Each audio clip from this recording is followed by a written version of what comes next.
தமிழக அரசியல் வட்டாரங்கள் இன்று பெரும் அதிர்ச்சியடைந்துள்ளன. எதிர்க்கட்சித் தலைவர் எடப்பாடி கே. பழனிசாமி ஆளும் திமுக அரசு மீது மேசிவ் ஊழல் குற்றச்சாட்டுகளை தீவிரமாக முன்வைத்துள்ளார்.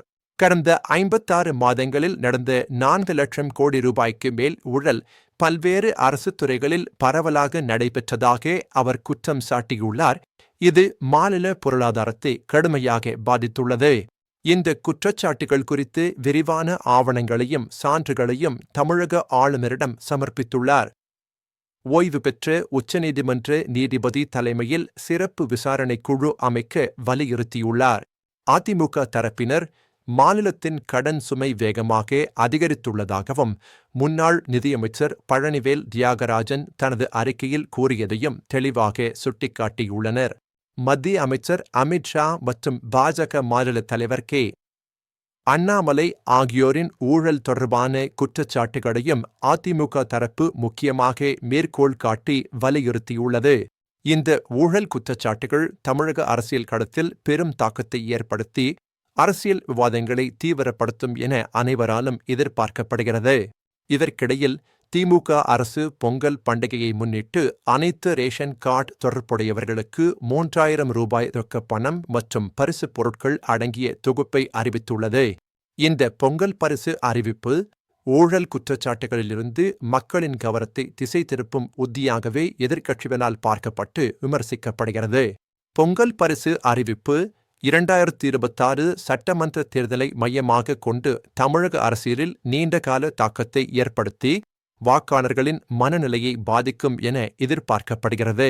எடப்பாடி பழனிசாமி ஆளும் திமுக அரசு மீது முன்வைத்த ஊழல் குற்றச்சாட்டுகள் தமிழக அரசியல் களத்தில் பெரும் அதிர்வலைகளை உருவாக்கி அரசியல் சூழலை மாற்றியுள்ளன.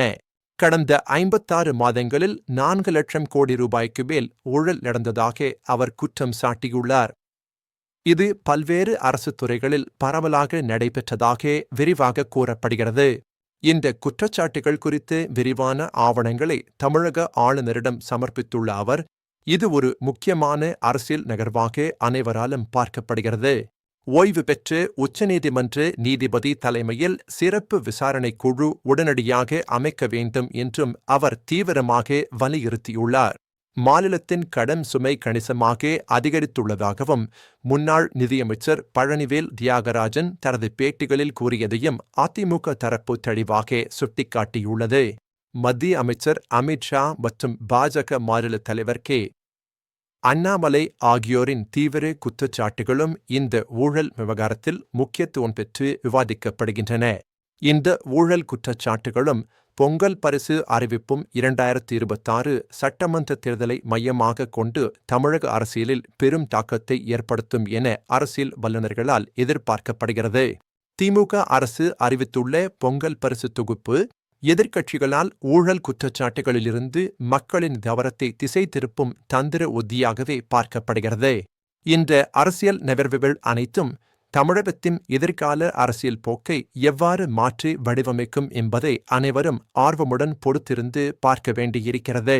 தமிழக மக்கள் இந்த குற்றச்சாட்டுகளையும் அரசின் நடவடிக்கைகளையும் எவ்வாறு அணுகுகிறார்கள் என்பது 2026 தேர்தல்களில் தெளிவாக பிரதிபலிக்கும். இந்த முழு விவகாரத்தில் வெளிப்படைத்தன்மை, பொறுப்புக்கூறல் மற்றும் நீதி அவசியம் என்பதை அனைவரும் உணர்ந்து செயல்பட வேண்டும்.